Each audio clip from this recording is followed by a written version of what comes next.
It was a rainy night near the border with Nevada. Daniel was driving alone, coming back from a visit to his mother. As he drove through a long curve, Daniel remembered a conversation he had earlier that night. He had been at a friend's house, having fun, when a local with a playful tone said, "Be careful on your way back. They say a woman appears there hitchhiking." Daniel laughed, but a friend added, "Don't laugh. It's serious. It's an old legend. They say a woman appears drenched in the middle of the road asking for a ride, and then she vanishes." Alone now, with the rain pounding on the windshield, that conversation began to bother him. He looked in the rearview mirror and for a second thought he saw a figure in the back seat. He quickly turned, but there was nothing. "Just my imagination," he muttered, forcing a nervous smile. The atmosphere grew denser. The trees by the road twisted like skeletal arms.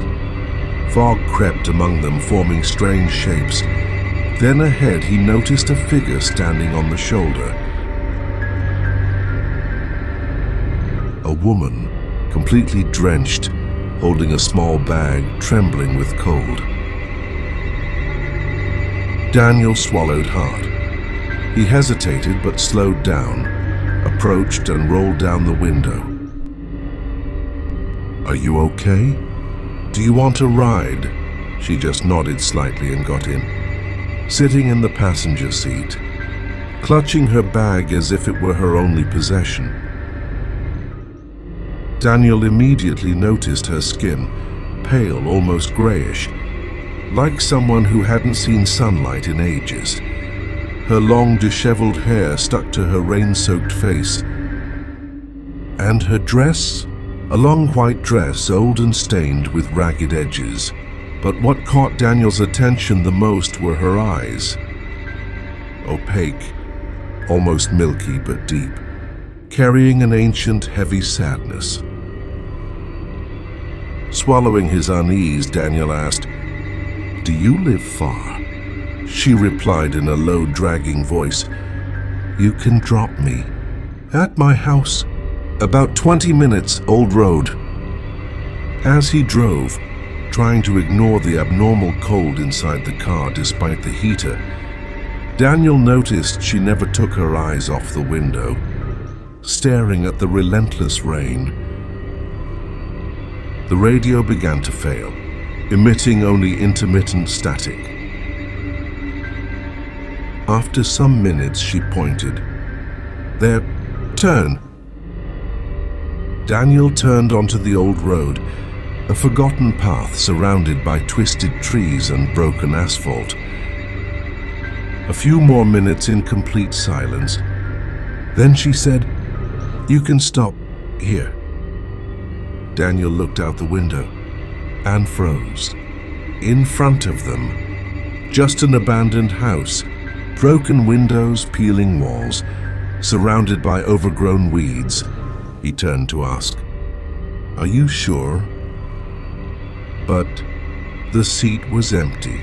She had simply vanished. The only trace, a deep, wet stain on the seat as if she were still there. Terrified, Daniel looked at the house's entrance and saw, hanging on a rusty plaque, "Monroe family since 1915. Then he remembered. When she got in the car, he asked her name. She replied almost inaudibly, Emily Monroe." The same name on the plaque. Daniel sped away immediately, never looking back. And to this day, whenever he passes through that area, he says he feels an unexplainable chill.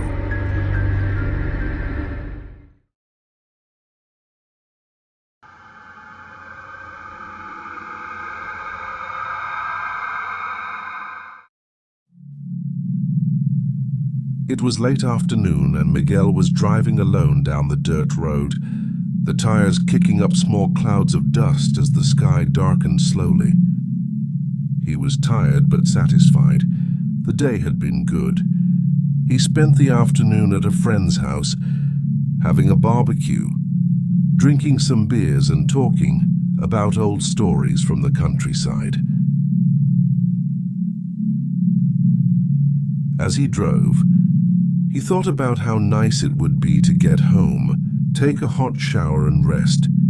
He was lost in these thoughts when something broke the quiet. A strange sound, a muffled roar coming from his right.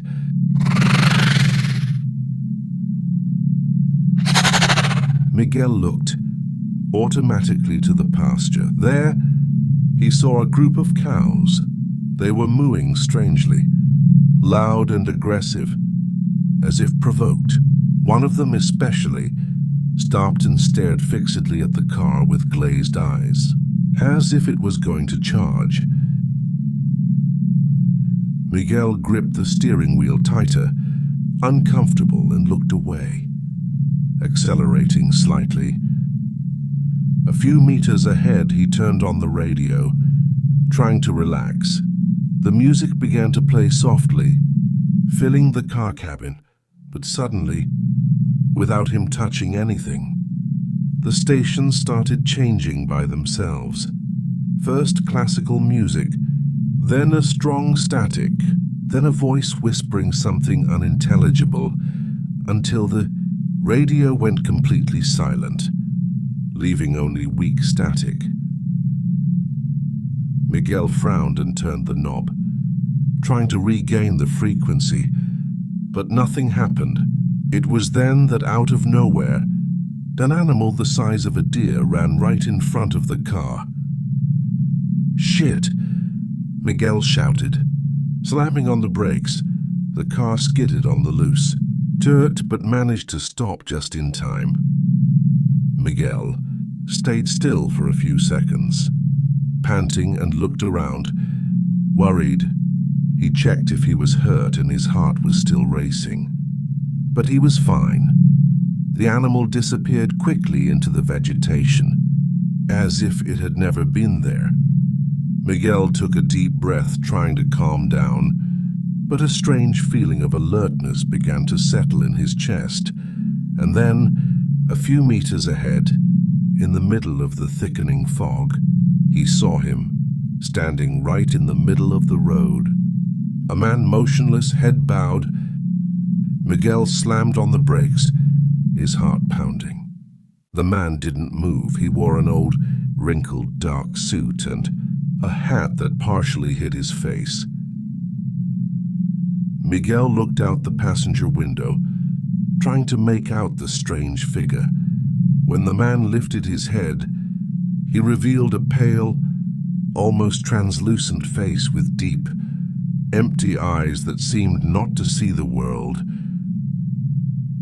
but that stared fixedly at him. A chill ran down Miguel, his spine. He gripped the steering wheel tightly and, on impulse, sped away, leaving that sinister presence behind on the empty road. As the car disappeared around the curve, he looked in the rearview mirror and saw that the man was still there, motionless, as if he belonged to the fog that was starting to swallow the road. Miguel never forgot that encounter, nor the silence that followed.